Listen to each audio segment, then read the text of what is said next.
Olá a todos vocês que estão acompanhando a programação da TV Câmara, aqui pelo canal 4 da NET e também agora pelo canal 61.4 em sinal aberto, sinal digital. E você pode também acompanhar não só esse programa, mas toda a nossa programação acessando o site www.riopreto.sp.leg.br. Mais uma vez, obrigado pela audiência. No Câmara Cidadania de hoje, eu tenho o prazer de receber a doutora Maria Fernanda Amperkircher Galheiro, especialista em gestão QSMS, que traduzindo, qualidade, segurança, meio ambiente e saúde. Exatamente. Obrigado, doutora. Obrigada. Por aceitar o nosso convite e seja bem-vinda. Eu que agradeço o convite. Obrigada. Em linhas gerais, doutora, o que é exatamente o direito ambiental? Olha, o direito ambiental, em linhas bem gerais, assim, para todo mundo poder entender, é o conjunto de leis que vão reger tudo aquilo que diz respeito ao meio ambiente. Então, e meio ambiente é uma coisa assim, a gente precisa entender, muitos colegas, até colegas mesmo do direito, vêm me perguntar assim, mas você gosta de bicho, gosta de planta, você gosta de bichinho? Não, meio ambiente, a gente pode compreender como tudo o que rodeia a gente, não só no ambiente, que nem no Brasil a gente pensa muito na Amazônia, ambiente de parque ambiental, não, mas as cidades também, né? E dentro de todas as esferas, na cidade, no estado, no seu bairro, na sua rua, tudo que permeia a convivência do ser humano, ele tem a ver com o meio ambiente.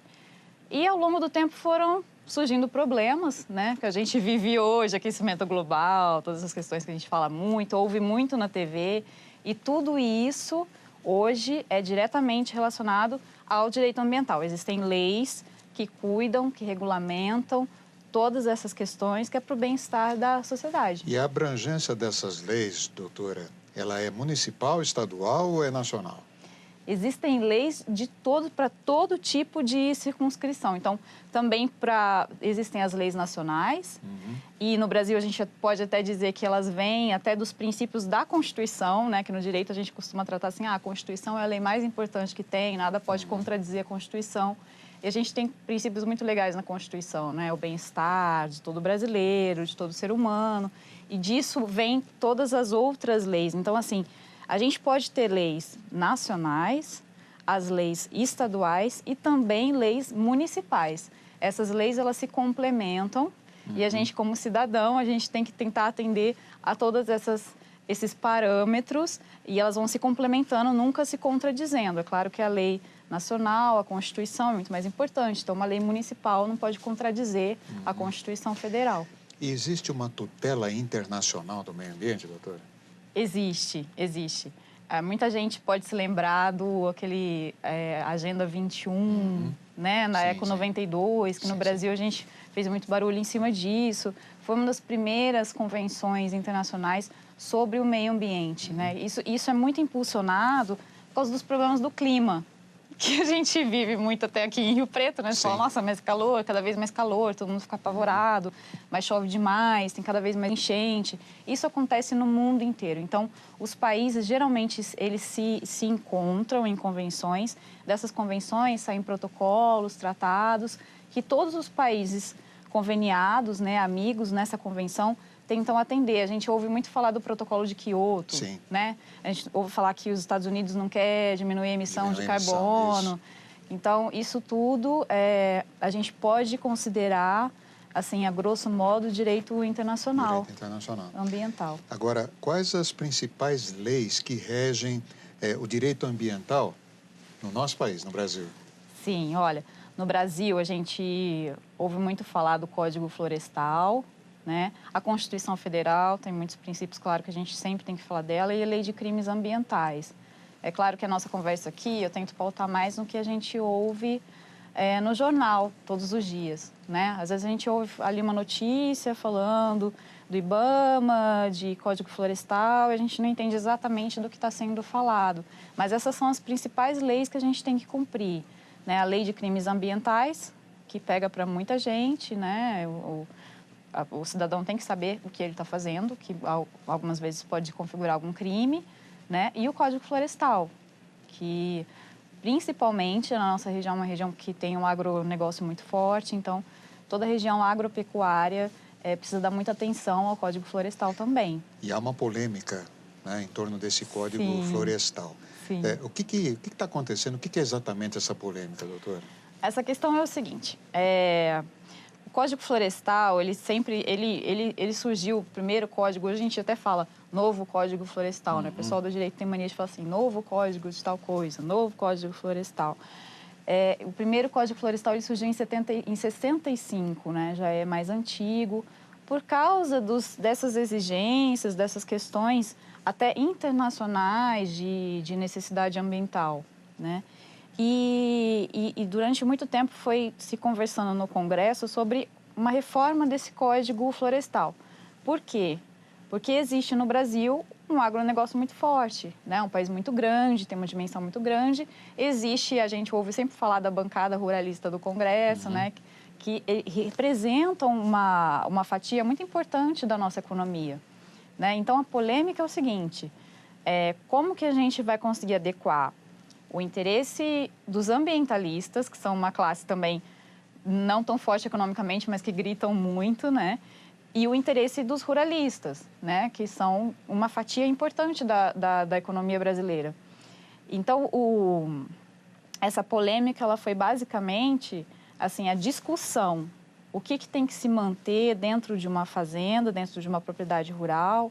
Vamos dizer, a grosso modo, numa fazenda, eu tenho um córrego, eu tenho um rio, eu tenho que manter ali perto daquelas margens uma quantidade legal de vegetação. Eu tenho que atender essas exigências. Por quê? Porque vai ser a única maneira de você conseguir perpetuar ali aquele rio, ou aquela fonte d'água, ou aquele topo de morro para que ele não desmorone, né?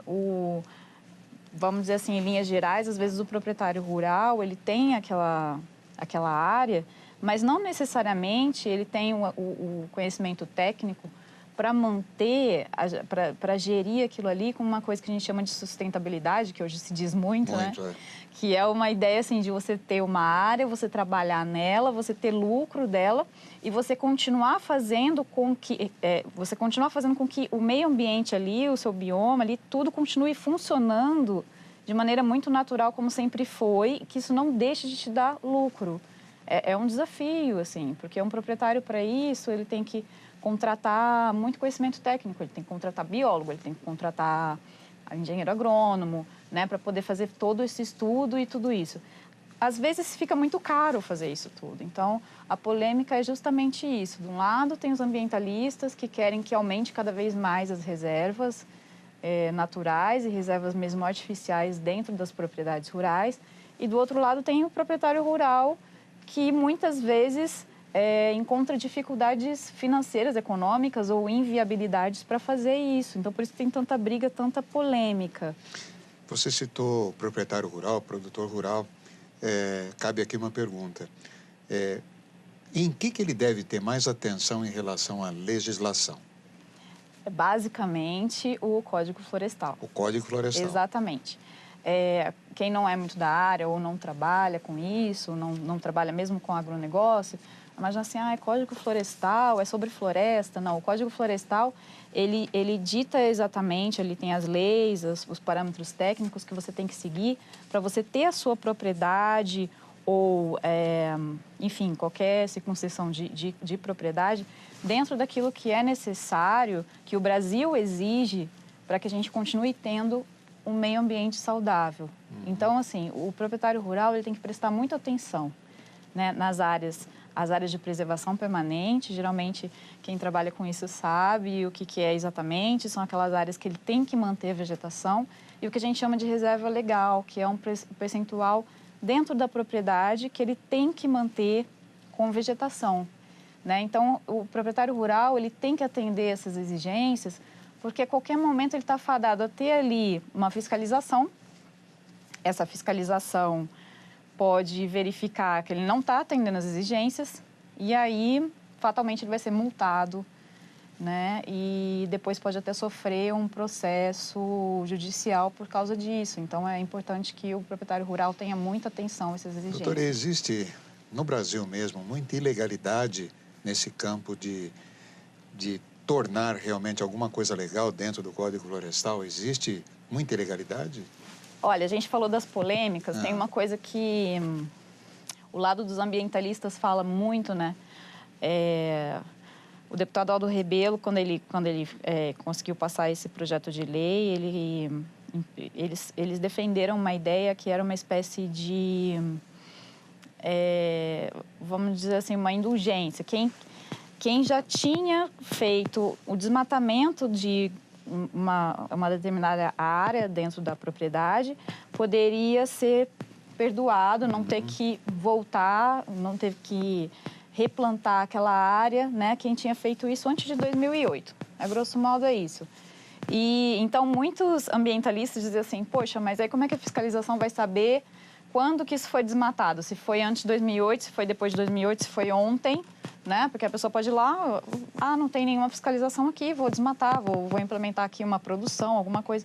Então, e também, é claro que a gente imagina assim, pô, o Brasil é um país muito grande, existem áreas rurais imensas, e como é que funciona essa fiscalização, né? Será que é possível? A gente vê isso ficou muito palpável, por exemplo, na Amazônia, né? Porque a gente sempre vê na TV, tem área sendo desmatada que a fiscalização, o IBAMA não fica sabendo, madeireiras ilegais, né? Isso acontece no interior inteiro do país, porque é um país muito grande. Então, até a fiscalização chegar lá, o Ministério Público entrar com processo judicial, tomar as providências todas, muitas vezes isso passa batido. Então, existe, sim, muita ilegalidade dentro das exigências do Código Florestal. Nós estamos falando de meio ambiente, o papo está muito bom, mas nós vamos precisar fazer um intervalinho, doutora, claro. Tá bom? A gente bem. volta daqui a pouco. Câmara Cidadania em 1 minuto só, já já.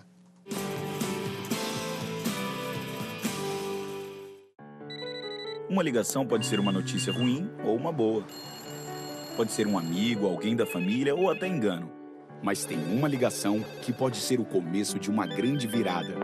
Serviço 132. Sigiloso e à disposição de todos os cidadãos. 24 horas por dia, 7 dias por semana. Para dúvidas, informações, orientação e apoio no tratamento daqueles que usam drogas, ligue pra gente. A gente liga pra você. Ministério da Justiça, Governo Federal. Quem me vê correndo assim, nem imagina que eu já tive tuberculose. Mas eu venci a doença e qualquer pessoa pode vencer. Se você tosse por mais de 3 semanas, procure a unidade de saúde do SUS e faça o teste grátis. O tratamento também é gratuito, não pode ser interrompido. Vai por mim. Tuberculose existe, mas tem cura. Apoie quem tem a doença. Ninguém merece perder o fôlego por causa dela.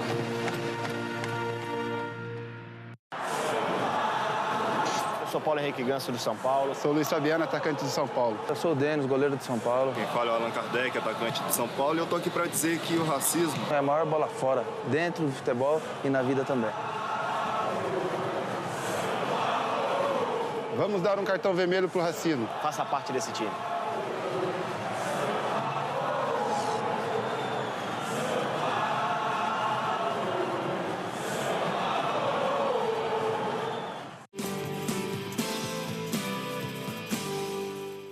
Estamos de volta com o programa Câmara Cidadania, aqui pela TV Câmara, canal 4 da NET, e agora também pelo canal 61.4, canal aberto em sinal digital.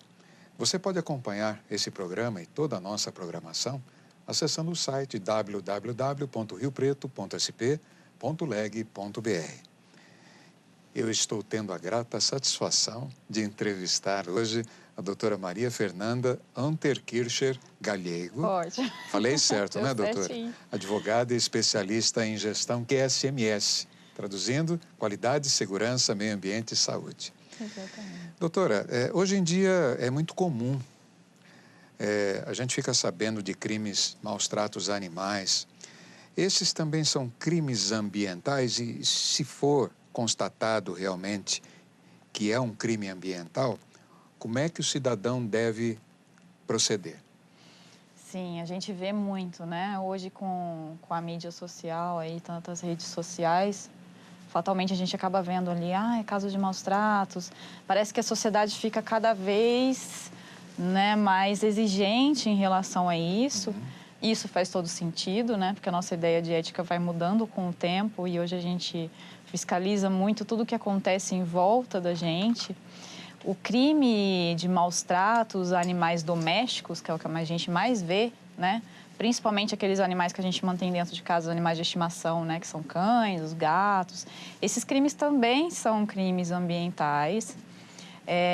E veja só, é interessante a gente pensar que não só pela defesa do animal em si, mas também porque tudo que mexe com o ambiente que nos rodeia, né, e tudo que causa dano ao ambiente que nos rodeia, a maior parte das coisas pode ser considerado um crime ambiental, né? Então, assim, aqui em Rio Preto a gente teve um caso, por exemplo, o pessoal entrou em contato comigo, tem uma casa, até saiu muito na mídia, uma casa que tinha alguns cães, eles estavam com fome, tinha uns que estavam mortos, e, nossa, eu preciso de um advogado, o que eu faço? Eu falei, não, olha, não precisa de um advogado. O que você tem que fazer, aqui em Rio Preto a gente tem o batalhão, né, de polícia florestal, então você pode ir comunicar o batalhão de polícia florestal, né, nesse caso, ou até, como era um caso assim, nesse caso dos cães, por exemplo, né, que eles estavam desesperados e tal, o Corpo de Bombeiros pode ajudar, né?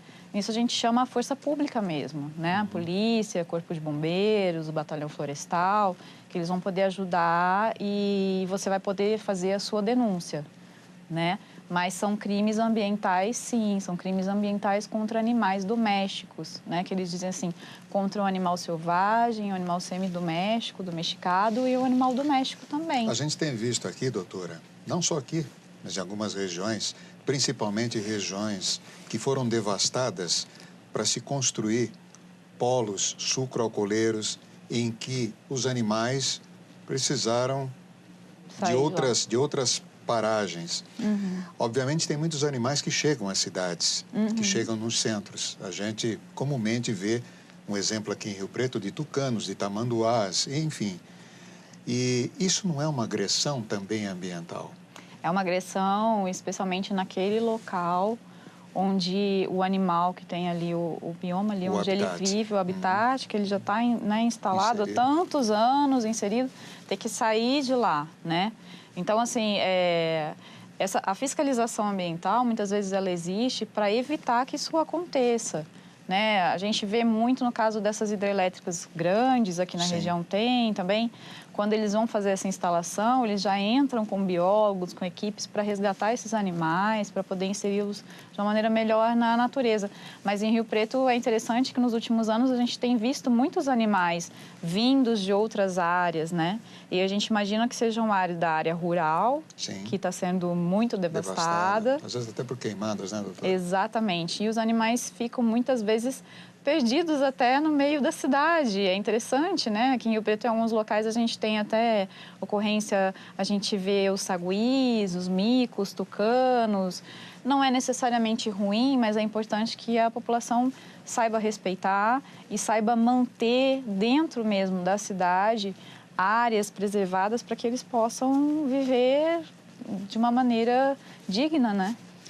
Doutora, no que mais o direito ambiental influencia a vida de quem mora nas cidades? Olha, nas cidades, a gente pode ter, por exemplo, existem alguns tipos de empresas que precisam de licenças ambientais para serem instaladas, né? Então, o comerciante, o empreendedor da cidade tem que estar também muito atento ao que é necessário em termos de licença, tem que estar muito atento também às consequências do trabalho dele, consequências ambientais, né? A gente vê, por exemplo, obras públicas até, né? Às vezes a gente vê obras públicas que levantam poeira, às vezes ocorre chuva, por exemplo, aí junta barro, desce a rua, às vezes a gente vê esse tipo de problema, né? Então, para tudo isso, tem que se estar muito atento às exigências públicas para que essas obras ou esses empreendimentos sejam instalados da melhor maneira possível e que não atinja a população, não só a população animal, a água, mas o ser humano também. Porque o que atinge o ser humano desequilibrando o meio ambiente é um crime ambiental também. Doutora, você acha que a população hoje ela está mais conscientizada sobre os problemas ambientais? De maneira geral, acredito que sim. Sim. De maneira geral, sim. Mas ainda falta algumas informações? Falta um pouco de consciência. Eu acredito que uma consciência técnica mesmo, aquela consciência que a gente aprende na escola, né? Que se na minha cidade faz muito calor e tem muita enchente, isso significa que eu preciso plantar mais árvores. É um raciocínio simples, mas que precisa ser ensinado, né? Precisa ser aprendido, precisa ser reforçado pelo poder público, né? De muitas maneiras. Rio Preto é uma cidade que sofre muito com enchentes e muito com o clima. Isso a gente sabe, já são muitos anos. Eu sou riopretense, também sempre vi isso. É muito importante a gente perceber que o cidadão tem uma parcela de grande responsabilidade nisso, quando ele, por exemplo, vai fazer o paisagismo da casa dele e ele coloca pouca vegetação, né? Rio Preto é uma cidade extremamente quente que você não pode andar na rua, porque você não tem sombra, né? Então, assim, é importante o cidadão perceber que ele também faz parte disso. Isso é um pouco de consciência. Essa consciência ambiental é importante. Queria que a senhora explicasse para todos nós agora o que é o famoso estudo de impacto ambiental. O estudo de impacto ambiental. Às vezes também a gente ouve no jornal, né? O nome é muito bonito, viu, doutor? O estudo de impacto ambiental. Às vezes a gente vê, por exemplo, eu vi uma reportagem esses dias que eles diziam de uma estrada ali dentro da Amazônia, né? A Amazônia Legal, uma estrada que seria importante para o transporte de mercadorias ali daquele estado, mas que as obras estavam paradas por questões ambientais, né? De estudos e o IBAMA tinha embargado a obra. O que é esse estudo? Veja bem, eu tenho um empreendimento qualquer que eu vou colocar em uma determinada área e para eu instalar esse empreendimento, eu tenho que verificar com os órgãos ambientais o que é necessário, quais são os parâmetros que eu tenho que atender para que eu não cause dano ao meio ambiente. Então, o estudo de impacto ambiental, para você ter esse estudo e conseguir a sua licença para operar naquele lugar, você vai contratar uma equipe, geralmente é uma equipe multidisciplinar, com biólogos, pessoal de engenharia. Eles vão fazer um estudo ali de toda a sua atuação, de tudo que você vai usar, o trânsito que você vai usar, o que você vai despejar no ambiente, né, em questão de resíduos, se você vai causar alguma espécie de poluição ambiental sonora. Poluição sonora também é uma questão importante, é uma questão ambiental importante também. Se você vai causar poeira, se você vai desmatar, de toda ali a sua atuação, né, eles vão fazer um esquema de tudo que você vai mexer naquele ambiente, né, e eles vão dar soluções para aquilo e vão dizer se você vai poder instalar aquilo naquele ambiente ou não. Então, quando você vai para o órgão ambiental para pedir a sua licença para operar naquele lugar, você tem que levar esse estudo e dizer assim, olha, eu já fiz um estudo, as minhas soluções são essas, as minhas questões são essas, e é isso aqui. Esse é o famoso estudo de impacto ambiental. E isso em qualquer tipo de segmento? Não exatamente. Nos segmentos que causam maior impacto ambiental. Sim. Então, a gente quando vai começar um empreendimento, geralmente, eles vão ao órgão ambiental, aqui em São Paulo, no estado de São Paulo, a gente conhece a CETESB, né, que é o órgão, né, fiscalizador ambiental. Então, eles vão a esse órgão e vão ver se dentro se a atividade produtora deles se ela tem uma exigência de estudo de impacto ambiental. Sim, eles exigem, eu preciso da licença deles, então eu vou produzir esse estudo e vou submeter a esse órgão de fiscalização. Feito todo esse cronograma aí, depois da licença ambiental, aí ele tem que se preocupar com as outras licenças, né? Exatamente, todas. Aí são muitas, né? São muitas. E são muitas portarias, são muitas resoluções, né? E tem que atender tudo isso. Doutora, quem concede essas licenças e fiscaliza o cumprimento das medidas de proteção ao meio ambiente? Sim. Olha, isso depende da atuação da empresa, de onde essa empresa está instalada, né? E qual que é a possibilidade de impacto da produção dessa empresa. Eu ter uma usina de álcool na região de São José do Rio Preto é diferente da gente ter uma usina nuclear em Angra dos Reis. né? Então, o caso de dano, se ele existir, eles são parâmetros bem diferentes. Então, o órgão fiscalizador, ele vai trabalhar em cima de onde essa empresa está alocada. E em cima de no que a produção dessa empresa pode gerar impacto ou dano. Então, dentro do Estado de São Paulo, por exemplo, a gente tem a CETESB, que é o órgão fiscalizador. No Brasil, em questão nacional, e também como eu citei a usina de Angra, né? Para questões que podem, vamos dizer assim, transcende o município, transcende o Estado, né? No caso de um dano, pode ser um dano nacional ou até internacional, às vezes. Então, assim, para esses casos, o órgão fiscalizador vai ser um órgão maior, vamos dizer, vai ser o IBAMA. Então, depende muito de onde o seu empreendimento está alocado. A gente pode citar o IBAMA, né? A CETESB no estado de São Paulo, aqui em São José do Rio Preto a gente tem que procurar a CETESB, ter acesso ali ao site.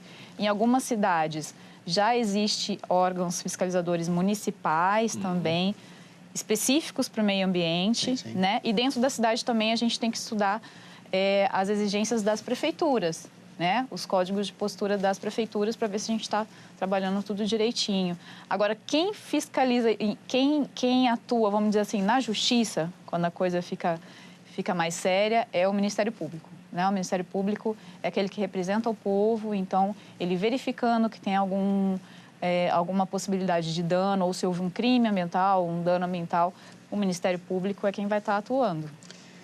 Para finalizar, bem rapidinho, doutora, quando é que o cidadão precisa de um advogado especialista em direito ambiental?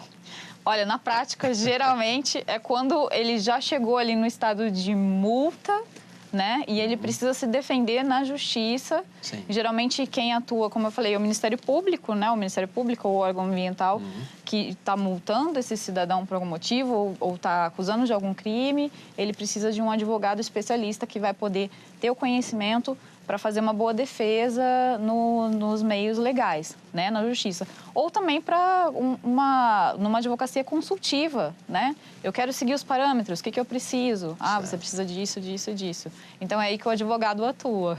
Tá certo. Doutora, o assunto é extremamente gostoso de se tratar, é muito abrangente. Chegamos ao final do nosso programa.